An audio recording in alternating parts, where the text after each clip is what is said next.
అందరికీ నమస్కారం.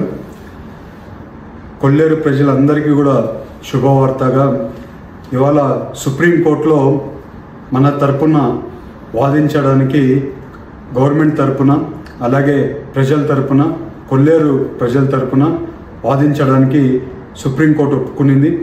మనము సుప్రీంకోర్టులో ఇదే ప్రయత్నం చేస్తున్నాం.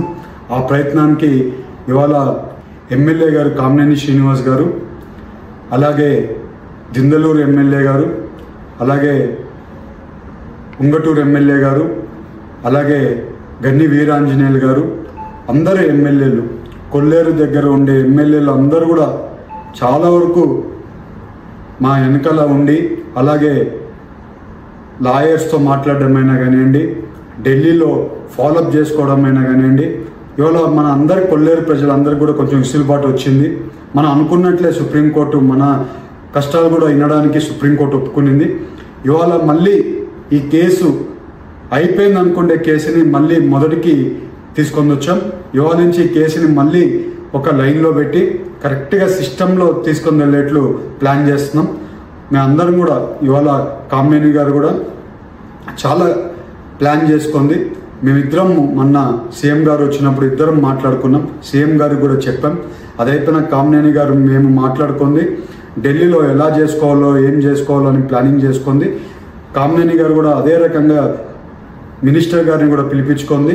అక్కడ ఎవరెవరికి క్లోజ్గా ఉన్నారో ఆ మినిస్టర్స్తో అందరితో కూడా మాట్లాడి మన సమస్యలను అన్నీ కూడా ఒక స్ట్రీమ్ లైన్లోకి తీసుకొని రావడానికి మేము 100% ప్రయత్నం చేసాం.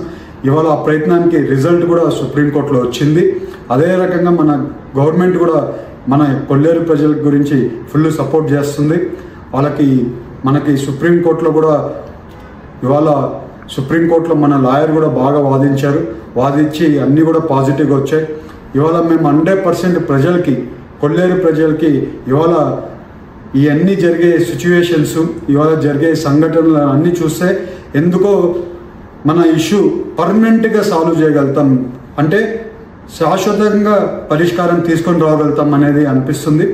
నేను మీకు ఎప్పుడు చెప్తుంటాను, చిక్కుముడి ఒక్కొక్కటి ఉప్పు తీసుకుంటా రావాల్సిన అవసరం ఉంది. అదే రకంగా ఇది మెయిన్ ముడిలో ఒక మేజర్ ముడి లాగా ఇవాళ ఇది క్లియర్ అయింది. ఇప్పుడు ఇంకా వచ్చే రోజుల్లో మంచిగా పనిచేసి మేము ఎమ్మెల్యే గారు అందరం కూడా అధికారులతో పాటు అందరం కూడా కలిసి శాశ్వత పరిష్కారం గురించి ప్రయత్నం చేస్తాం.